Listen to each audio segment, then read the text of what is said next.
Hello everyone, welcome to Living in Greenville, South Carolina. Now today I'm doing a video that I never even thought I would begin to do. Never even thought about it. But today it's going to be a little controversial. So hang on to your hats. We've got a lot to discuss. So yeah, let's get down to business, what I'm talking to you about today. So in South Carolina, we've always been a freedom-loving state. We are typically a red state. Now that is obviously more Republican than Democrat, and we kind of like it that way because we tend to have a lot of civil liberties here. Of course, our God-given rights that are given to us in the Constitution, we love those, and we typically protect them in this state. However, we have had a global entity come into our state, invade our state, through a company called the Boston Consulting Group. They came into the state. I don't know if they were invited. I don't know the whole story. Spoke to our governor, our state leadership in the state house, and convinced them that it was a really good idea to consolidate all of our health agencies down in Columbia, which is our state capital, about an hour and a half from Greenville. And they want to appoint, they suggested, their recommendation was that we appoint one person who's over all of those entities. Now, on the one hand, a lot of people would say, hey, that's actually a really good idea. Everything can be organized under one entity. Fantastic. That's suspicious. Of course, it's not that innocent or easy. Now, is it? Now, we're going to talk politics. So what else is involved in politics? That's right. Ding, ding, ding. Money. So let's talk about the Freedom Caucus real quickly. Now, the Freedom Caucus is a group of about 18 men and women down in Columbia who are formed to help make sure that bills like this don't pass, or if they pass, they're actually amended to the point that they actually would make sense to do. This one makes no sense whatsoever. So the Freedom Caucus actually put some amendments in that said, hey, we should make sure that no one, could be a lobbyist that could be in this head position, this one person over all of these agencies.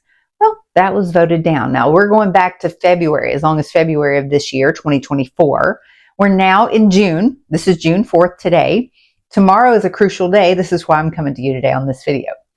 So, long story short, February, they tried to pass it. The Freedom Caucus entered several amendments. The bill kind of got delayed, then went back into committee, all this good stuff. Came back around toward the end of session, right at the end of session in May of this year, May of 2024. It passed. That bill passed both the House and the Senate, if I'm not mistaken. So actually, let me just read to you exactly what happened at that end of session time. This is published by the South Carolina Freedom Caucus. This is on their Substack, and it's also on their Facebook page. At the end of the legislative session, this is 24 legislative session, Representative Josiah Magnuson of Spartanburg used a procedural motion to kill S-915, or the Health Czar bill, as we're calling it. Since then, the governor and several members of leadership have expressed interest in resurrecting the bill despite overwhelming grassroots opposition and clear concerns expressed by conservatives.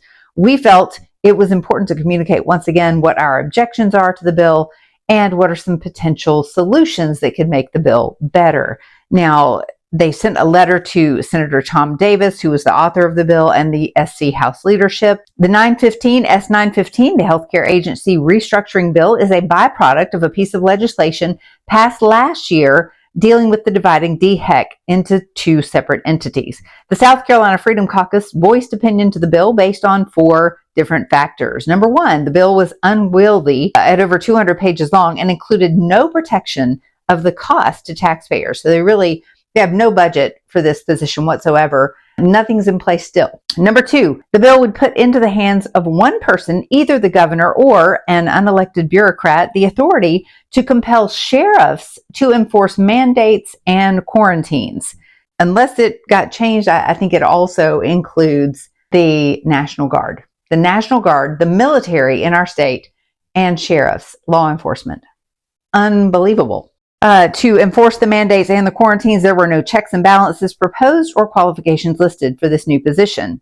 Number 3, the consolidation proposed would not shrink government and would not decentralize government power. Instead, it robbed local control, which would hurt public access to resolve issues that could often arise with state bureaucracy.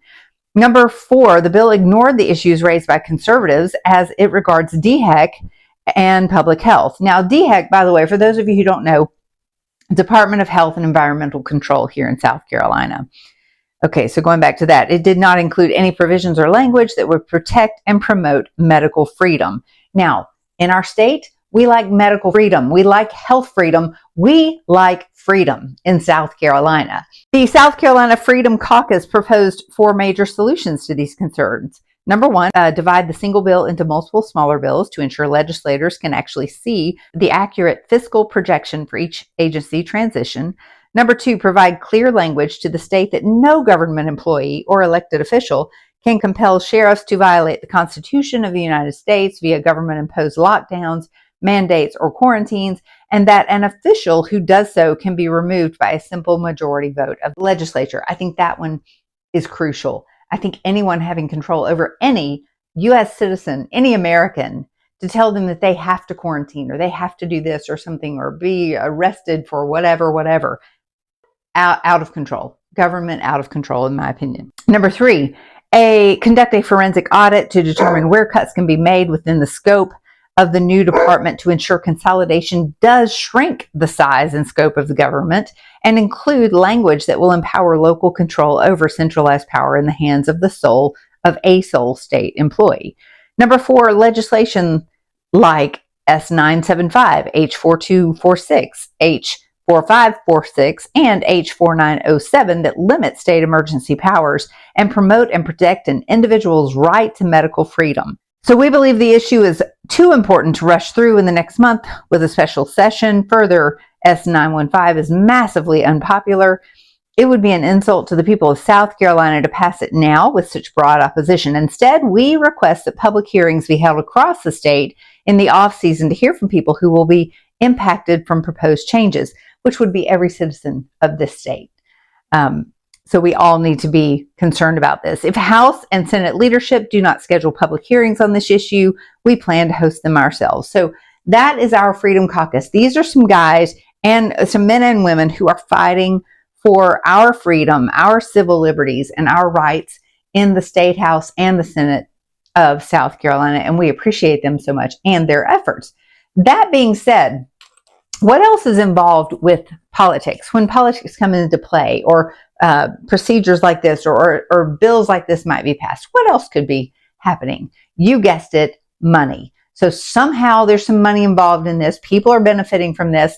Also, one thing that I noticed when I read through the bill, they have not even required the credentials or the qualifications of this person. There is no requirement, and yet they are going to be in power, and because of this bill, could actually set forth health policy. There's no requirement for them to be a medical doctor. And one of the things that the Freedom Caucus tried to do, I don't know if it actually got worked out, but they said we don't want to allow a lobbyist, a paid lobbyist, to be in this position. And that was actually voted down the last I heard.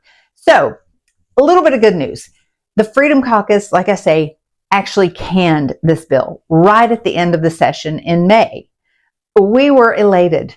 People across the state were literally celebrating, and conservatives across the state, all of us in South Carolina that want to preserve freedoms for every single person in the state of South Carolina, regardless of your political beliefs. We saw a great victory with that. However, our Governor Henry McMaster, who has actually said numerous times that he never shut down the state during the COVID pandemic, the Lieutenant Governor, I've heard her say that as well. And that's simply not true. We definitely had some shutdowns. We definitely were hindered. We definitely had a lot of businesses that were closed down. The big box stores stayed open. The bars, the liquor stores, they stayed open. But a lot of other small businesses were definitely closed down, or certainly had their businesses wiped out in many cases. So that being said, Governor McMaster is pushing to bring back a special session for the legislature and the Senate. He's bringing them all back to the House tomorrow, June 5th, 2024. And he wants them to pass this crazy bill. I'm fully against it. So we are headed to Columbia tomorrow. We're going to protest this. We are emailing, calling, and texting all of our representatives and all of our senators. And I would ask you to do the same. If you are in South Carolina today and you are seeing this video, please get on your computers, start emailing, get on your phone, start calling. Call Henry McMaster, please, directly. Call his office, email him, text him. Let him know we do not want this Health Star bill passed.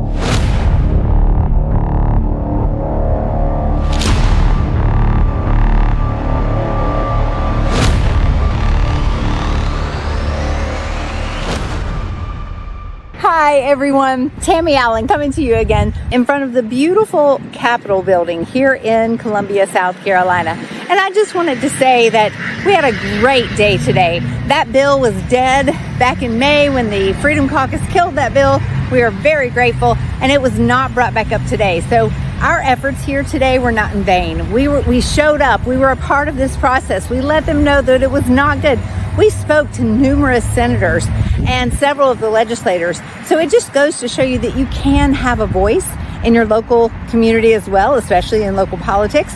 So, we made the hour-and-a-half drive down to our Capitol today to be a part of this, and it was wonderful. So thanks to everyone that showed up. Thank you so much for watching. And I can't wait for you to be in this beautiful state of South Carolina. Reach out to me if I can ever help you get here, because we love our freedom here in South Carolina.